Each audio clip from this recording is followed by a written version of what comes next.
aja beenyaan qaxaramte yeroo sana 40 dalagaa turte birrii 40. Qarshii 40 bar qarshii 40 waggaa lamaaf qarshii 40 Inni nyaata ija beekta. fakkaatan ala labdu duwwaasiin daneesiin 40 danu dhanda sana bar. Yaa iyyi kitaaba sanaa gizeen dubbisu iyya illee hin qabu amma ta'e bichuu sagalee ol kaasee dubbaddaa. Tsaalootii kan jalqaba gizee achi seenu koo kan nama biraatu godha beekta dura bu'aa koo godha achi boodaan eega godhamee ka'een boodan iyyi achi seena beekta mana dhaqee yaabbaddaa achi booda bakka achirra lallabee eega bu'een booda warinuu Innaa buutu maal jettee buutu? maqaadhaa maqaa afur qulqulluu jenneeti kan maqaa abbaa maqaa haadha maqaa afur qulqulluu haleluuyaa jedhameeti jechi gadi bu'ama si galee waa siifan fida siifan fida. Mana aadaa baay'ee jira jeetti birrii 40 kaffalama fakkeenya birrii 40 kun baay'ee guddaadha yeroo sana si galee mana aadaa baay'ee keessi ammas uffannaa garaagaraa jira si dhufa achitti beekta gargaarsa adda addaa si kennama kana wal qabatee amantoota keessa galeessumee jedha si galee saansiin guyyaa 8 jira kara quraanaatiin immoo guyyaa 6 jedha si galee guyyaa 6 lafti dhaabatte kan achi dhaabachuu dinnaan gaara immoo keessa tumee wal magaalatti guyyaa 8 keessa uumamtee lafti kun jedha si galee. Eeshi. Kanaafuu Quraana qaraatee. Quraana qaraatee. Quraana qaraera. Okay. Fittee. Hinfinne hanga juuzii lama akkasii nan dubbisa amma kitaaba nan dubbisa waan tokko nan dubbisa. Okay. Baay'ee bareedu baay'ee. Hanga jizii lama qaraatee taa'ee jiru. Yoom qaraate hanga jizii lama kana? Riyaa wayiin qaba nama sana na qaraase akkana kun akkas jedhee akkuma abaa caadaa kana intalina barsiisee waa hunda dabarsiisee akkasittiin dubbisaa ture. Waa tokko sitti maganuu musliima ta'a yoo sobanii musliima miti yanne akka samantaan koo akkas jettee akka musliimummaa keessatti cubbuu qabu beekta miti garuu gara qonna gadaatti yoo deebine. Okay. Isaaf ragaa siifan kenna kan ragaa siifan kenna ragaa yeroo dheeraa fakkeenyaaf akkan musliiman ture fi akkan intalin ture ragaa jechuun yoo musliima taate amantaan koo musliima miti jetta ta'ee akka jechuun cubbuutti bugeessaa jirtu beeki jechuu barbaadeetanii ammati rabbiin tokko choomsiteetta moo shaadaan si qabsiisare? Yaa shaadaa kana anayyuu yeroo beellamaa qabachuu barbaada beellamumaan hammuma kanamoo maal qaxaroon lubbuu kee maal obboleessoo daqiiqaa tokko lubbuu amma duute yoo deemte dhugaa rabbi kaleessa mucaan tokko na wajjin ture dawwisaa koo kaleessa si kumataan ture obboleessa koo jirtaa fayyaadhaati nagaadhaa wayisi mudate jechuudha gahee baay'ee garaana nyaatte dhugaa si kumataan ture sin gaafadhe illee dagadhee bar viidiyoo erge shaadaa si qabsiisure ani bari shaadaadhaa fi rakkoon qabaatanii shaadaa nan qabada garuu guyyaa beellama ta'e ta'u si galee yoo amma deemte duute yoo isin sin jedhe bara kaleessa mucaan godhi nyaan tokko bare na wajjin ture ka'ee asiin bishaan hindaa akka deemee asumaan ani immoo hojiidhaaf deemee sanaan booda asumaan dhabame waan si ajaa'ibu biyyoon faransaay kana keessatti. Kanaaf bakka shaada qabadhu du'ika ashahaaduu jedhina sosoo shaada qabadhu du'ika ashahaaduu. Miti ka bara ashaaduu kuwan qaatan jedhe bara ani koo kanatti amaneera bara nama musliima si galee waa'ee amantaa isaatiin tokko si galee. Shaada qabachuu barbaada jedhee silaat. Waalaikum warahmatullahi wabarakatuh. Waalaikum salaam warahmatullahi qoy weera fita. Maal shaada qabachuun barbaada naan jenneeti jalqaba. Shaada qaata qabadde. Maayikii bilbila keetti sirriin simee. Amaneera si galee ani koo qaata namane bar. Maal shaada qabachuun barbaada naan jettere. Shaadaa isaa irra deebii dhugoomsuudhaaf rakkoon qabu si galee. Haati amma musliima moo amantaan qabdatu moo musliima? Ani laamanan salaata. Kudii dhufeera yaa saba. Haati musliima moo amantaan qabdu amma? amantaan hadhaan amantaan koo amantaa sana koo dhiisee bar zabanan qabu ture na bar hadha waggaa kudha amma afurii amantaan kee maalammaa jee ana kama rabbiin dhugoomseera bar rabbiin dhugoomseera rabbiin isa innalchimne isa kalaqu malee isa uumu malee isa innalchimnetti amaneera si galee nabiyittis amaneera isaattis amaneera si galee nabiyya kataani kanaaf Allahan tokkicha isa hunda uume jettee amantee taa Nabi Muhammad immoo ergamaadha jettee amantee jirtaa? Isaanis ergamaa akkatti amaneen jira. Ayye ergamaa dhumaaf Nabi Muhammad akka inni ergamaa dhumaa ta'e sallallahu alaihi wasallam ragaa baaseetta miti? Amma Yesuusitti namanni ati jalqaboo Yesuusitti namanni waan ta'eef Yesuus ergamaadha yaa ergamaadha. Garuu akkuma jara kaan ergamee darbe jechuudha sii galee waan ammaa miti waan saba Israa'elii kan ergameedha jechuudha. Kanaaf yeroo sana rabbiin saba Israa'elii ergeera yeroo sanatti jechuudha sii galee amma immoo ergamaa yeroo sabni sun jirutti sii galee amma siin jedhaan jiru amma ergamaa dhumaa kana Nabi Muhammad itti amanteetta miti? Amaneera Nabi Muhammaditti amaneera hundi Yesuusitti ergasii amma isaatti Fayyisaadha harkisa daawwateera. Eenyu himaa? Dhageessa harkisa daawwaadha akkasii. Isa kana gaafadha beekaa. An pheentee ture jedha. Beekaa nagaan siifata. Yaa eeganii pagaasira asifee eegan pagaasira dhaqee pheenteen ture. Amantaa faagaa moo faagaa waan jiru wayitiin ni booyaa waan ta'eef beeku. Fagaan sidhama bannaatiin fagaan sidhama hin balleessin amantaan hin balleessin aseeruma waame barsiise. Akkuma. Maaliif ati gaazexeessaa waan taateef amantaadha beektaa amantaa. Naannoo amma faggaas jettee faggaas jettee iyyuu addan baafanne wallahi qorone wallahi. Fagaansi. Meeqoon gaafadha pheentee ture jedha qoyin gaafadhaa fi. Pheenteedhaa faggaas pheenteedhaa ibtu. Miti. Pheentee ture hin jenneenni dursa amma jijjiiradhe malee. Eegan pagaansiraan ta'e pheenteen ture.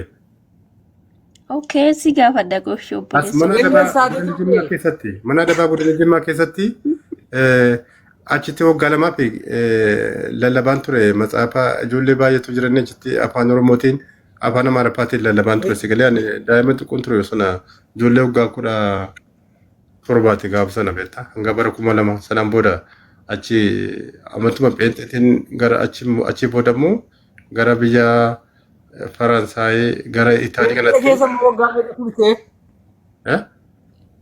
Pheenxee keessa hammam turte? 2000 kaasee hanga 2007 akka lakkoofsa Itoophiyaatti tureera. Waggaa torba pheenxee keessa turte jechuudha. Lallabaa turte macaafa qulqulluu. Achuma artis waggaa lamaaf lallabe mana hidhaatti waggaa lamaaf lallabaa ture. Mana hidhaa sanatti ijoollee baay'ee jiranii kan lallabaa ture. Okey, Yesuus waaqa jedhaa turteedha. Yesuus waaqa fayyisaadha. Harkisaas dawaa akka ta'e. Tokkummaa qoyin gaafadha argumeessa. Atillee waan fedhe gaseente kan haasawu. Maalitti gaafa dhiftu harkisaas dawaadha. Inni pheenxee ture lallabaa ture jedhee mee abbamee pheenxee eega turte jettee fi mee fakkiin kadhata abbaanaa jedhe. Kadhata abbaanaa jedhe pheenxee eega taate. Akka waanuma guddii dargaa jira. Kan abbaaf kan haadhaatu jira iftu ammoo kadhannaan. Kaabbaa abbaa kiyya beekuu hin gaafadha. Yeroo sagantaa xumuranii ka'anii kadhata xumuranaa jedhame ati pheenxee yoo taate. Maali sagantaa yeroo jalqabaa gizee sagantaa yeroo xumuranii yeroo xumuranii goolaban maal jedhanii yeroo xumura irratti kadhatanii. Kan abbaa kamiiti qo'iftu meesatti deebi'a kadhannaa jettee kun kan abbaa kam abbaa eenyu? Zeem jadi tokkummaa maal beektati baay'ee beekte qabee guddee beeka jedhisi ka. Yoo ta'ee jedheef mee kadhata yeroo sagantaa xumuran ka xumurarra jedhanii yeroo waldaa bahan jedhanii bahan naa jedhi. Pheente siin jedha. Abboon illee daa'ima bee fakkeenya eega pheente taate nama waggaa kana lallabe jedhu miti daa'imman. Maqaa abbaa maqaa haadhaa afur qulqulluu jetteetii tumurte bakka isaan booda maaltu jedhame? Beeyyeesis ilaali duwwaa zimbido ani pheente jedhee haga lallabe namni beenu dhugaa si godhata. Ani agana lallabe agana akkam jettee kataate mee waan tokko. Maqaadha maqaa abbaa qulqulleettis maal cuftee baata sanaan booda immoo jalqabamee dhaloota gootu. Zib jettanii zib jettanii peente shuu haadhi.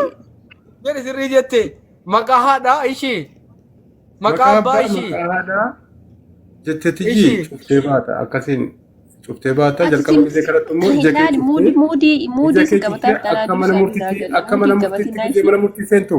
Harka kee yookiin fuulduratti yookiin duddubbatti qabattee dunuunfatteetiyyi ija kee cufteetiyyi. Irra deebi maqaa abbaa maqaa eenyu jedhuetti. Maqaa abbaa maqaa haadhaa jetteeti kan cuftu.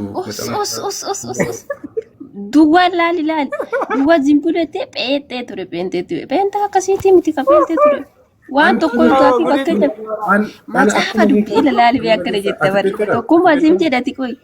Macaafa dubbisaa ture barsiisaa ture ka barsiisaa turte fakkeenyaaf na barsiisme ka barsiisaa turte barsiisaa miti kitaaba dubbisaan ture kitaaba dubbisaan siin jedhe bar mana adabaatiin siin jedhe bar isaas kitaaba dubbisaan beeku bar dubbisuun sirrii jette mee irra maqaa abbaa maqaa irra deebiibe maqaa abbaa maqaa haadha jedhametiyyi achi kitaabichi goota golbon cufama bisii galee.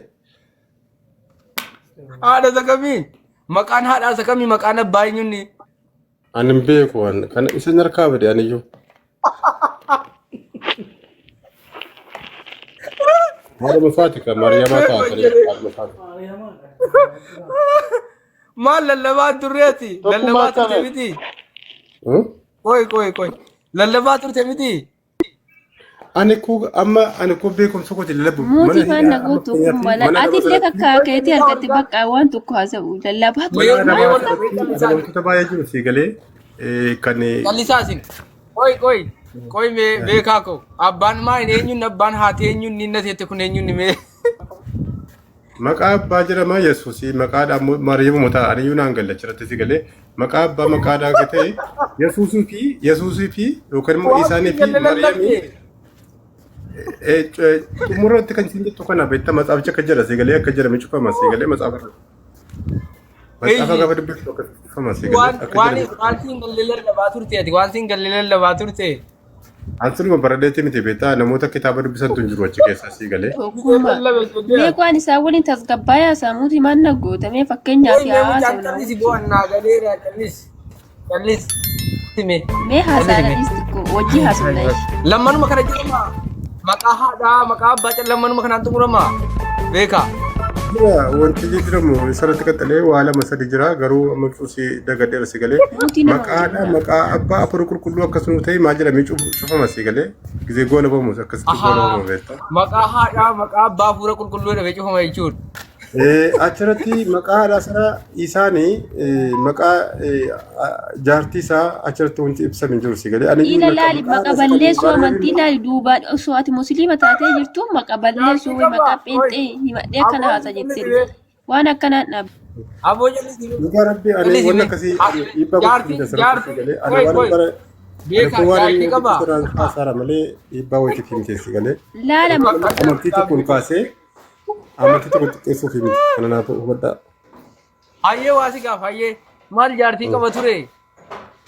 Kanaafuu jedhe ka jaartii isaati moo haadha isaatiin jennaani nuun galle nuufuu jedhani warri paastorrii gurguddaan achi keessa jiran warri ana na qaxarani ani maallaqa na kaffalama si galee achirratti jeetti biree fudhama fudhadha si galee. Eeshi lallabdee. Lallabee jechuudha si galee guyyaa kaan immoo sirboota jiran afaan Amaariffaatiin afaan Oromootiin. Osoo soddoma sii godhanii qorii waa fakkaataa eeshi. Qarshii fudhama fudhadha isaayyuu mana adabaa keessatti gala mooraa mana adabaa keessatti si galee.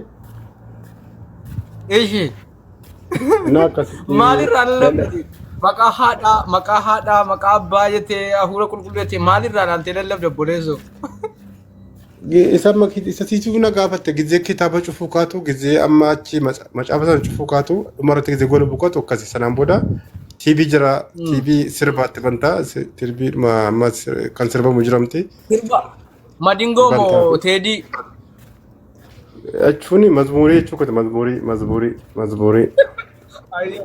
Okay. Sirban naannar faarfannaa jedhi ka sirban jedhiniiti faarfannaa jedhi kan kana taanaan Amma guyyaa roobiitii fi guyyaa qidaamee fi oodiidha torbee keessaa guyyaa sadii. Ani immoo achi keessatti guyyaa meeqa lallabda? Ati guyyaa meeqa lallabda torbeet? guyyaa lama keessaa roobiidhaa fi guyyaa dilbata guddaa. Eenyuun kadhatta gaafa kadhattu kana? Achi madarkeetti achi beetanii kitaaba kana ka matsaafa kana dubbisa si galee. Eeshi. Akkasin ture beektaa yeroo sanas immoo sababa hanqina namaatiif malee ani amantaa kana baradheeti miti gatiin dubbisuu danda'uuf beektaa. Dubbisuu dandeessaa. Xumura garuu gaafa xumurtu maqaa abbaan harka bade irra deebiime. Maqaa abbaa maqaa haadhaa jedhama si galee. Eeshi. Achi wantoota baay'ee jira kan wantoota lama sadi jira itti fuftaa akkasumas ta'uudha aamiin jedhama achiin booda.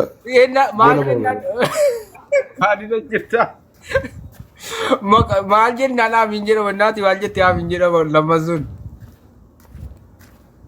Jechuun kan namoota achi keessa jirantu miira yeroo sanaa beeka malee namoonni amma akkanatti zinaasu namni beeku hin jiru si galee miira yeroo sana jiru beektaa.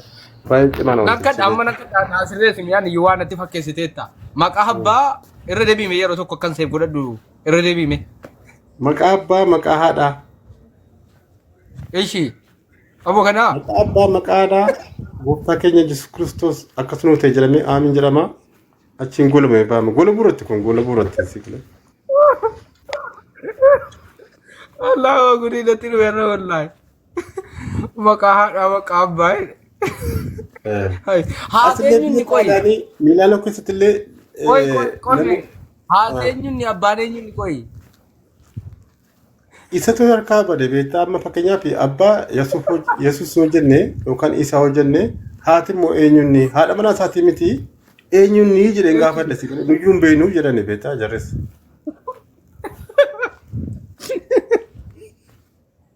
Haadha isaatii immoo haadha manaa isaatii jedheen gaafa adda jaartii isaatii immoo haadha isaatii Maariyaamii jedheen miti hin beeknu yuunaan jedhani si galee. Eeshi abbaa eenyuuti innati maqaa abbaa itti abbaa eenyuuti maquma isaa tabbaadha. Maqaa abbaa jedha kaa achirratti akka jira si galee maqaa abbaa nama gizee golabuu kootu akkasiin golabuma saba isiin gizee golabduu maal jettee golabdaa jedhame jettee naan gizee kadhatte gaafanatti. Waggaa meeqa torba kadhatte waggaa torba kanaan kadhataa turte peentee keessa teesse. No waggaa torban kadhe waggaa lama qofan ture mana dabaa keessa kun mana dabaatti beektaa waggaa lama qofaaf waggaa lama ture peentee taate lallabaa turte jechuudha akkanaan. Achi eegan bee garuu lallabeen beeku si galee achiin boodas mane gara. Warroota mana hidhaa keessa jiran itti lallabaa turte. Mana hidhaa amantaa kan musliimaa jira kan kiristaanas jira kan peenxees akkasuma jira si galee. Ati kan peentee keessatti lallabaa turte jechuudha. Gatii ammas gatii dubbisuu danda'u fi bira afaan lachuun dubbisa si galee achitti. Ingiliffallee. Afaan maalii? Fakkeenyaaf amma faarfannaan afaan sadiin ni jira afaan Ingiliffaatiin jira afaan Amaariffaatiin jira afaan Oromoo illee jira. Kana banuudha ni rakkoon qabu gizee xumurratti gaafa qidaame fa'a jechuudha akkasiin taama garuu. Lallaba irratti afaan lachuudha lallaba afaan Amaariffaa. Eenyuun kadhatte nama kadhatte sana beektaa eenyuun inni ati kadhatte sun. Akkam kadhachuu eenyuun kadhachuu. Jechuun kadhannaa afaa kadhataa turte eenyuun kadhatte inni ati kadhatte sun maa inni ati kadhatte hin jedhee bar. Yeroo sana akkasitti fakkaata si galee an tokkoffaa mana aadaa baay'atan jira jeetti birrii afurtamannaa kaffalamaa fakkeenya birrii afurtama kun baay'ee guddaadha yeroo sana si galee mana aadaa baay'atan teesse ammas uffannaa garaagaraa jira si dhufa achitti beektaa gargaarsa adda addaa si kennama. Kana wal qabatee amanticha keessa galees baruun barbaadeen ture. Achi immoo namoota baay'eetu immoo amma miila magaalaa kun fa'a jechuudha. Dubbisan danda'anu. Miyuutii godhe kagalte kun ibtish moo ibtish maal jette miyuutii godhan. Eeshii dubbadhu mee eeshii. Ijoollee magaalaa kun baay'ee jiru si galee namni baadiyyaas immoo baay'ee jira kan afaan Oromoo kana dubbachuu danda'u garuu immoo kan matsaaf kana dubbisuu danda'u beektaa. Kanaaf ani akkasitti filatamee afaan lachuun hanga geessa si galee. Eeshii. yaa dubbisu waan ta'eef afaan lachuudhaan keessaa isa hojii argadheera achiin booda. Abbaan sun eenyuun haati eenyuun itti maqaa haadha maqaa abbaan inni itti kadhate san harka bade eenyudha jarri sun.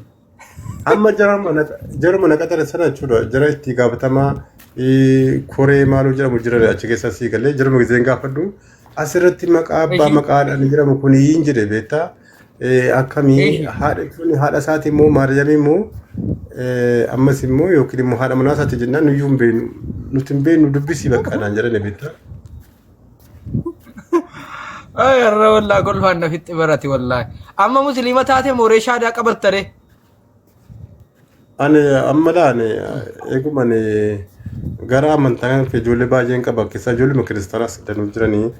Pentoonni danuu jiranii sigalee godina danuu qaba keessaa jechuudha sigalee pentoonni danuu jiranii walii intiriin taanu waa'ee walii sirriitti wal beekna waan ta'eef jara sirriitti na beeku. Ani mucaan tokko wallaggaa tokko amma Ameerikaa deemee jira paastarii dannee as Faransaa kanatti paastarii tureyyuu roobaa jedhama amma Ameerikaa jiraata sirriitti na beeka beektaa. Ishi Yesuus miyuutu godhe ishi. Amma Ameerikaa deemee jira beektaa paastor maal deemee inni beektaa haadha manaa illee asitti fuudhee kee deemee amma waggaa sadii wayii waan akkasii ta'eera si galee ammas tokko Imraan jedhama dhalataa Arsiiti inni immoo nama musliimaa ture innis sirriitti na beeka ammas mucaan jimmaa tokko jira asuma jiraata. Paastaroota wantooti maqaa waamaa jirtu kun. Miti roobaa sun paastariidha si galee paastariidha paastor maal deemee iyyuu beektaa inni achi tajaajiluudhaaf si galee. Wajjin tajaajiltu jechuudha. Wajjin tajaajiltu. Yaa jechuun wajjin tajaajilaan turre garuu sirriitti na beeka biyya Kaayiroo kana fa'ii wajjin turre isaa waliin si galee. Maaraajiin taatu raajii faa ta'uudha amalta maaraajiin taatu turtire silaa farajiin faachi sachoota jechuudha. Raajii akka hin taane karaa dhugaatuu naa galee bitaa fakkeenyaaf nam tokko waa dubbisaa waa hubata si galee.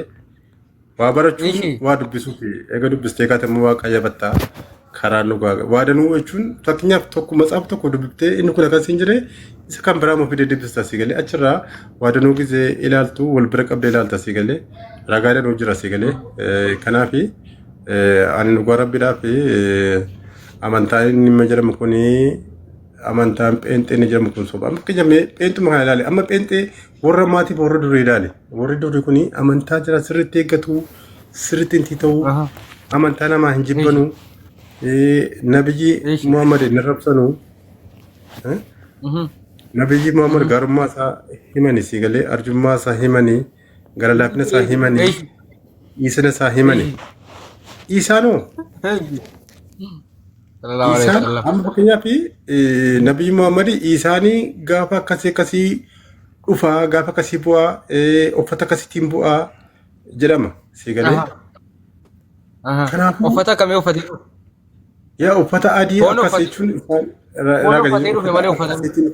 uffata akkasii uffata adii uffatee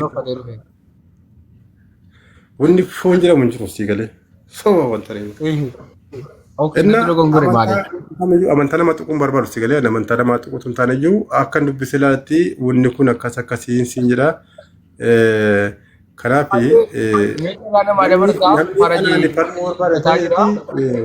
sagantaa qabatee dhufuu danda'a sagantaa sirriitti jechuudha si galee. Hayyee mee faraji waan gaafachuu itti gaafadhu sana booda itti hafatillee baga nagaan dhufsee namoonni dubbachuu barbaadan dubbatanu. Annaa galee isin itti hafaa jettan itti hafuu bira waan ga'u natti fakkaachuu dide isinii galee.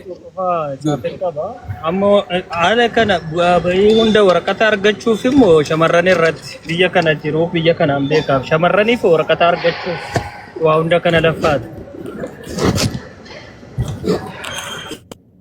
Okay. Waraqata kamiiti waraqata cumaa jechuudha naan galle irra naa deebime. Inni bari faraji wanda waliin galle as keessatti mana hidhaa Itoophiyaa jimmattan tajaajilee mana achi baanaan man dhiisee malee eegantanaa miti jechuudha. Achittan pheenxee ta'e tajaajile jedhe mana hidhaa keessatti biyya keessatti. Waraqata argachuuf waraqata cumaanni. Eeshi. Tokkummaa dhiifamaanis gaafirraa qaba beekarraa'e.